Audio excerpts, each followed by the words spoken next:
Hey everybody, it's Mr. Wagstaff. Cool stuff to talk about today. So we're starting a new unit. This is our final unit for U.S. history. It's on modern America. Now, we are going to start like over 40 years ago in 1980, so that might not seem modern, but in history, the importance of history is cause and effect and understanding the outcomes of, in this case, in the United States population and the changing aspects and learning from that. It gets a little trickier when you get up to really modern stuff in a history class because history is cause and effect. As you get closer to modern day, you see causes, and the effect is kind of to be determined on the transition America will go to in our value system. So for that reason, the best way of teaching this unit is really through the prism of individual presidents who go in chronological order. The American people elect the president. The things that happen in their time in office and the reaction by the American people tells a lot about the American people and the history of the United States as a whole at the time. And you can kind of see the progression and the changes as we move forward. So we're going to focus, basically each day is going to be a different president. So today, we're going to talk about Ronald Reagan, one of the most popular presidents we've ever had, and why he's so popular. Let's get started. So you'll notice real quick, more so than really ever before as we start moving up, there is a clear divide in American society, Republicans and Democrats. It's always kind of been like that, but the Republicans and Democrats have been kind of fluid really throughout the 20th century, changing their perspectives on stuff. This whole unit, you're going to realize Democrats hunker in on this side and the Republicans hunker in on this side, and it's like good guy, bad guy, good guy. There's no actual good guy or bad guy, but they both view the other side as the enemy, even though both of them are very similar to each other. Anyway, let's talk about who we're talking about today, and that is Ronald Reagan. So Ronald Reagan is the guy here on the left, all right? His vice president is George H.W. Bush, who will, spoiler alert, so we're going to talk about tomorrow. He's going to be the guy that is elected president after Ronald Reagan. Ronald Reagan is wildly popular, all right? Ronald Reagan was actually well known when he is elected in 1980. He beats Jimmy Carter pretty easily. Again, Jimmy Carter, fantastic person, not a great president because he wouldn't compromise. So when Ronald Reagan here is elected, he was already relatively well known in America. He had been an actor. He wasn't just an actor. He was like, I'm going to be the president. He was the governor of California. He's also the head of the Screen Actors Guild. So he was kind of in the politics aspect of acting. So this is a picture of him in his Ronald Reagan actor chair. And that is him when he was a little younger. He did a lot of like cowboy movies and stuff.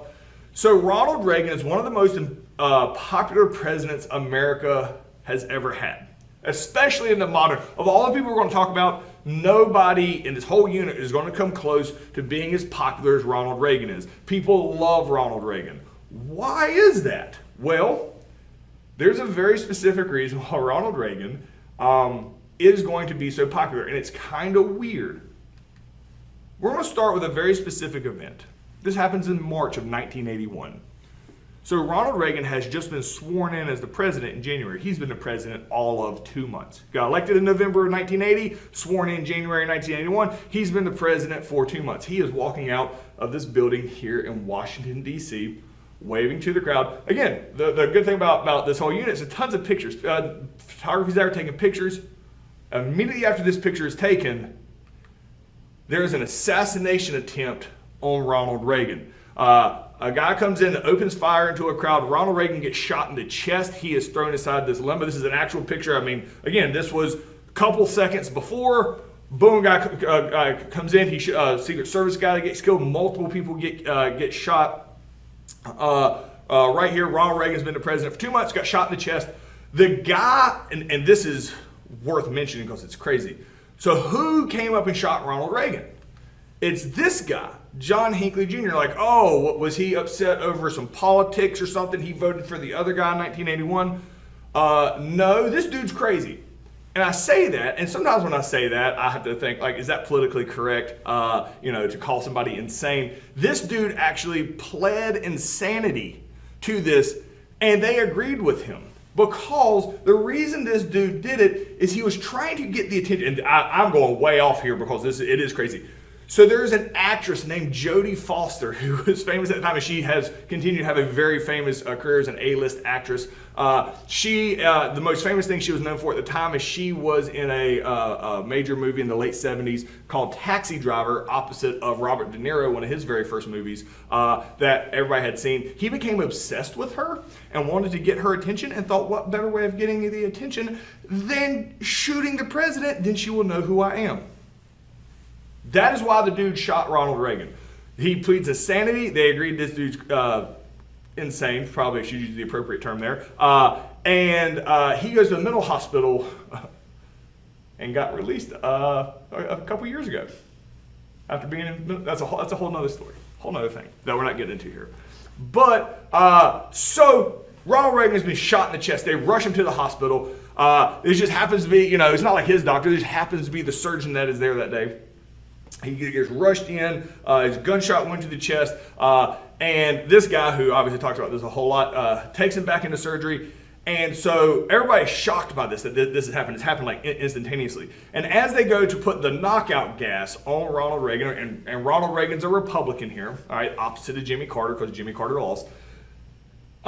Jimmy Carter, as they're putting the knockout gas on Ronald Reagan, who is still conscious here so they can do surgery and remove this bullet, he grabs this guy's hand, well, actually it's probably the anesthesiologist, and grabs the guy's hand and says, whoa, wait. And the whole surgery room stops, and he says, y'all are all Republicans, right? Like making a joke about it, and then like the doctor there is like, sir, today we're all Republicans. Like, nah, like that upsets me. Like, the president with a gunshot wound to his chest, and the old man just making a joke about politics, and you don't get to like one up him and be like stoic and be like, we're all Republicans. Anyway, so he goes into surgery, they remove the bullet, he survives and makes a full recovery here.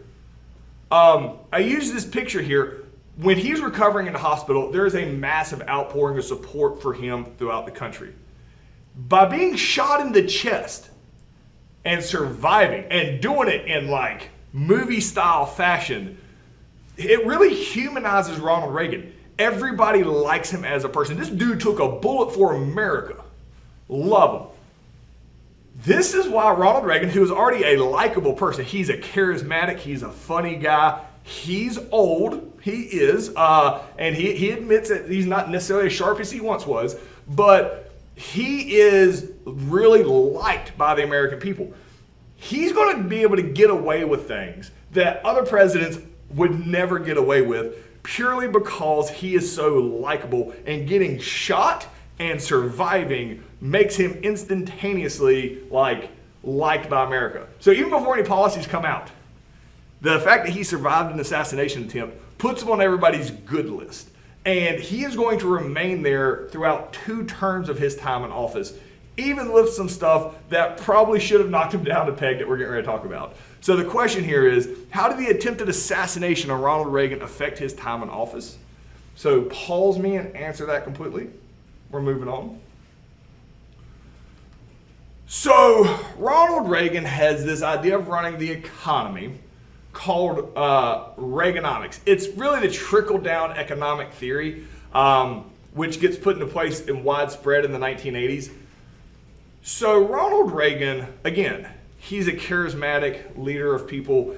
He doesn't really know the details of stuff.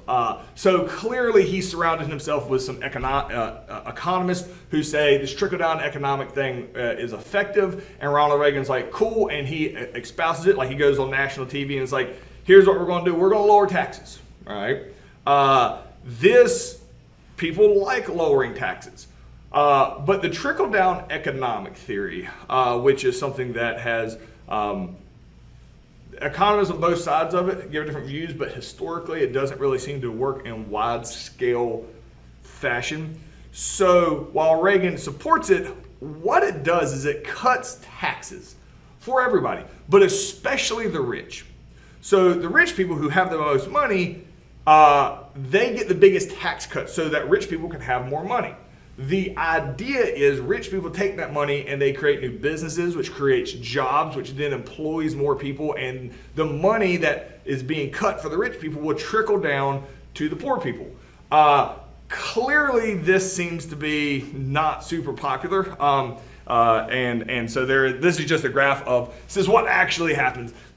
Again, economics in general is a theory, so I don't want to say this is 100%, but a lot of times it doesn't trickle down as much as you think it would. After his trickle-down economics and then a big scandal that we're going to talk about here in a second, you would think he becomes less popular.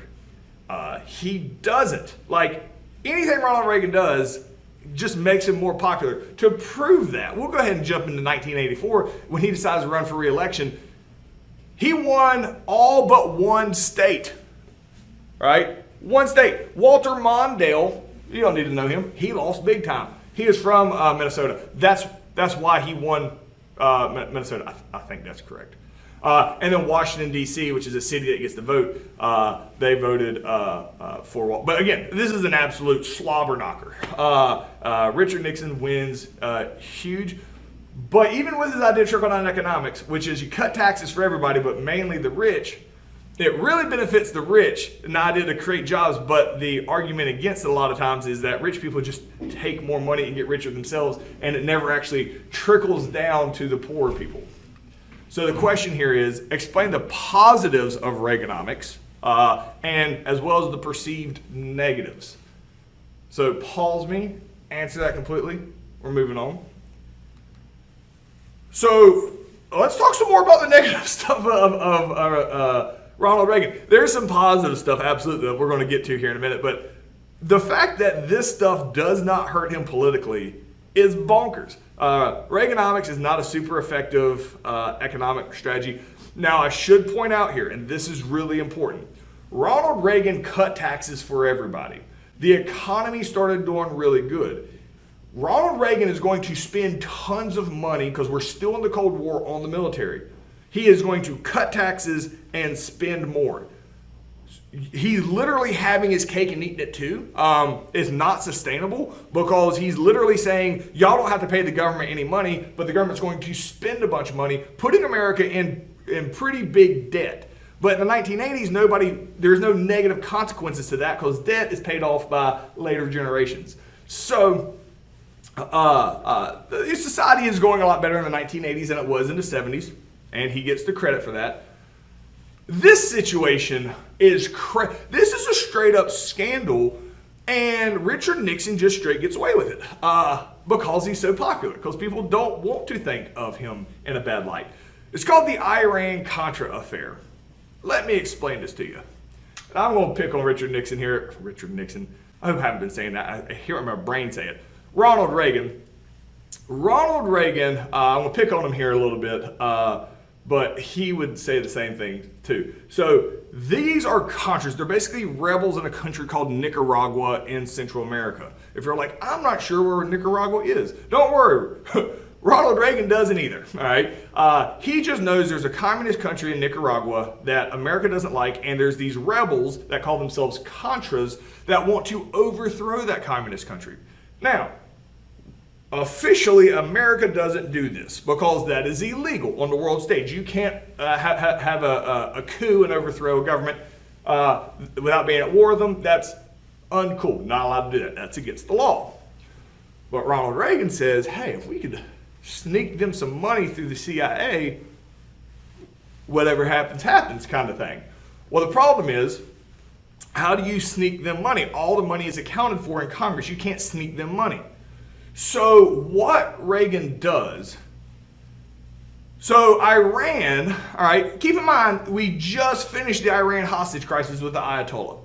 They want weapons so that they can attack or defend themselves, and they have issues with Israel, which again is more world history, even though it affects America pretty staunchly here as well. Don't have time in a survey course. They want weapons. America's been telling everybody, don't you dare sell to Iran because they're bad guys, while simultaneously selling to Iran. So we say, hey, Iran, we got $10 million worth of weapons here for you. And Iran's like, okay, we'll buy them for $10 million. And we're like, no. You want these weapons? We're going to need $30 million. And Iran, because America has told everybody else not to sell to Iran, doesn't have a choice. Iran has to buy these weapons for a huge marked up price. So, and this was on the, Congress knew about it, it was secret. We sell them $10 million of weapons and we get $30 million. So there's $20 million of profit. This is like secret money that then Ronald Reagan turns around and gives to the Contras in Nicaragua to try to overthrow the communist country, which is clearly illegal on a federal level, all right? On a worldwide level. You can't try to overthrow countries. When he does this, it gets leaked to the press and people find out about it. And Ronald Reagan then throws this, like one guy under the bus, this guy named Oliver North, and basically has him arrested for doing, oh, I cannot believe that he would do all these crimes. And then he like gets put on trial and he basically says, no, I authorized, I was told to do everything that I did and I can prove it. And then shockingly, like all the charges pretty much get dropped for Oliver North, and I believe he gets pardoned, and it just goes away. And everybody's like, what? And that's the end of it. And everybody's like, oh, we'll just forget about it. Move on. Nobody like if this was any other president, the entire population would come after the president with like pitchforks and torches, and maybe like, well, maybe he was just really politically savvy and he knew how not to like make the situation worse. No, like he literally went on TV and been like, there is no scandal here. I don't know what you guys are talking about. And then a couple months later, he's like, okay, yeah, you got me. There's a scandal, but I didn't know anything about it. And the American people are like, oh, okay. Cool, Reagan, you just go do you. It's really weird. There is nothing like this in the rest of this unit where a president clearly did something shady and then there's no political repercussions for it. It's kind of crazy, but it goes back to the fact that he is wildly popular in America. Now, all I've talked about here is trickle-down economic theory and the Iran-Contra, and you're like, was he just an awful president? He was not. I want to kind of show you how powerfully popular he was, because we're going to talk about some of the stuff that made him really popular at the time. So the question here is, why was the Iran-Contra affair so controversial? And what was bad about it? Like what was illegal about it? What was the thing that you aren't allowed to do? Like what laws were broken here? And there were quite a few. So pause me, answer that completely, and we're moving on. All right. So Reagan comes in and is like, I want to spend $1 trillion on the military. And again, we're not even taking in tax money, but he wants to spend $1 trillion with a T dollars on the military. This is insane. All right. So it gets crazier. This is wild. So Ronald Reagan's getting ready to win the Cold War in the most ridiculous way possible. All right. So Ronald Reagan was known, like he'd had cabinet meetings and would fall asleep in his cabinet meetings. He's old, all right? Again, if any current president did this, they'd be after him with pitchforks and torches and be like, run him out of office, he's too old to do it. Ronald Reagan, fall asleep in cabinet meetings, and so he would like call the meeting with all of his advisors, then he would fall asleep and everybody's like they're there to talk to him and they're like, does somebody want to wake him up? And it became an issue where Ronald Reagan would start doodling. And he's actually a pretty good sketch artist. To stay awake, so he'd pay attention and he'd doodle to make sure he stayed awake. This is the president of the United States. And one day he like doodles this thing, he's like, ooh, I got an idea. You know what? Call in all our scientists. And so all the scientists come, he's like, I got an idea. He like slides on this doodle he made. He was like, well, I'll make that for the military. So they're like, what are we looking at here, Reagan? He says, I want to call it the Strategic Defense Initiative. So what's going to happen, all right, is we're going to have space nukes. We're going to have like nukes on satellites, all right?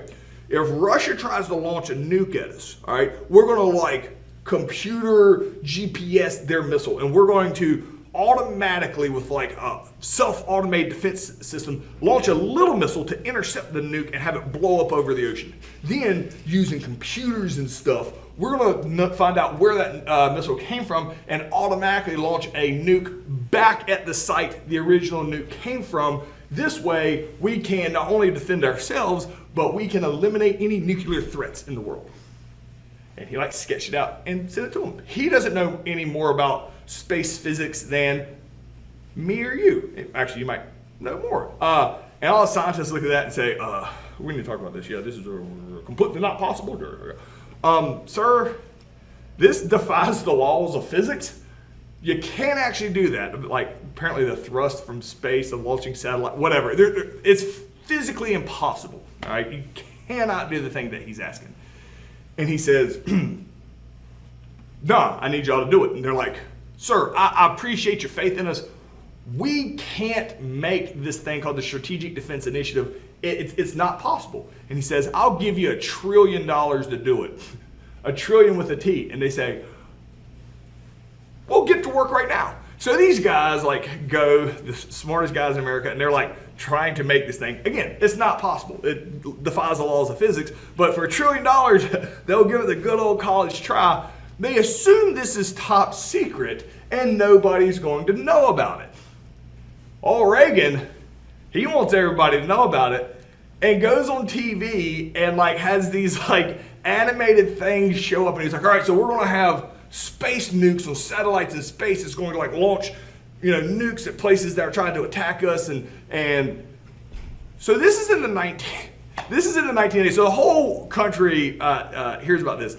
Here's what's crazy about Ronald Reagan. Everybody kind of laughs at this. They're like, oh, it's Reagan being Reagan. Like even basic scientists know that this is physically impossible, and they make fun of him because they're like, there's a new movie. Keep in mind, he's from Hollywood with movies. There's already been multiple movie references here.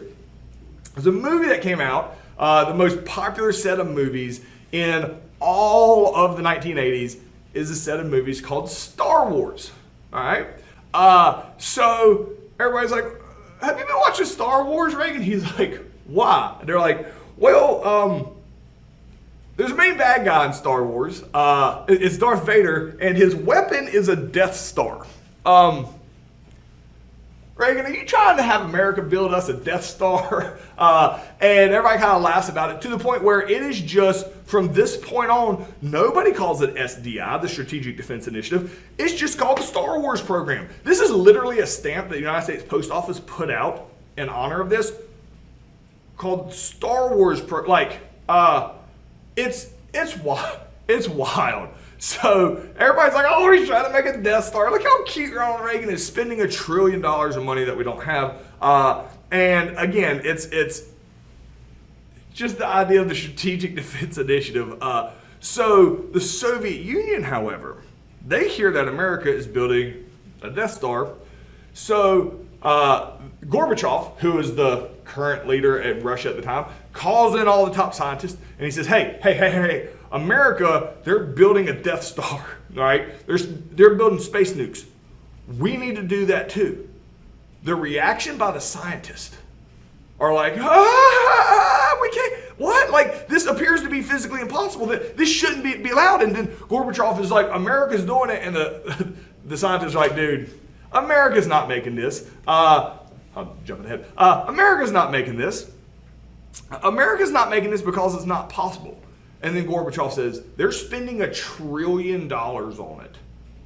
And this is the reaction by the scientists. They're like, oh my gosh. If they're spending $1 trillion on it, surely it's a real thing that can be done. Nobody's dumb enough to spend $1 trillion on something that's not actually capable of being done. The Russians at this point, keep in mind the whole space race had happened and we beat them to the moon. And they're like, golly, I can't believe they beat us to the moon.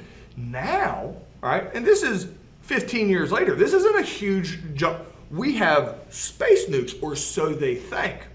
We don't, because it's impossible. But because we spent $1 trillion on it, they're convinced we do.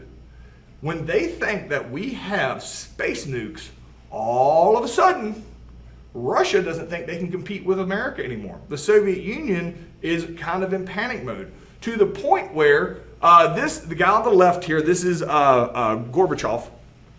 Gorbachev comes and wants to start demilitarizing between America and Russia. I love the little smirk on Ronald Reagan's face here as he's signing this. He's like, because Russia's terrified. They think we have space nukes, and they don't think that we can compete with them. And Ronald Reagan really turns the tide of this war. From this point on, there's this belief in the Soviet Union that they just can't compete with America militarily. That lack of confidence, combined with quite a few other random situations that are happening in the Soviet Union, is going to lead very quickly to the demise of the Soviet Union and the Cold War in general. And a lot of it's because of Ronald Reagan's Star Wars program. That wasn't actually a real thing we could build, but people thought it was, especially Russia. So the question is how did the Strategic Defense Initiative, called the Star Wars program, something that was impossible to build, help America win the Cold War? Like, what was Russia's response to this, and what did they want to start doing once we started this initiative? So pause me, answer that completely. We're moving on. So the Cold War is going to end. It doesn't happen like in a single day, but it's pretty close. It's over the course of a couple years. So in world history, I have to spend a lot of time kind of explaining this. There's a lot of weird stuff happening in the Soviet Union, and it's not one thing. There's a lot of economic troubles. There's other countries that have lost some confidence in the economic ability of the Soviet Union that are satellite nations, countries that don't want to be part of the Soviet Union anymore. Reagan coming out and making people convinced that they can't compete with America anymore. So Russia, let me be clear here, Russia's not going to collapse, but all the countries that they own is basically going to disband, and the Soviet Union will collapse. So it officially ends in 1991 with the next president that we'll talk about, which was the vice president under Reagan, a guy named George H.W. Bush. The guy here, this is Mikhail Gorbachev, who is the leader of the Soviet Union. So probably one of the most famous things, and for U.S. history, because this is kind of what Americans believe, it's important enough to put it here. Ronald Reagan, at the end of his second term, makes a trip to West Germany. So Germany is still divided in half now, and actually he's in West Berlin. Berlin, the capital of Germany, still divided in half with this big wall behind it to keep people from going from one side to another. And Ronald Reagan goes out here and gives a speech on the Democratic side of Berlin, in which he famously says, on June 12th, 1987, he says, "Mr. Gorbachev, tear down this wall. Like, this is ridiculous. Like, don't do this."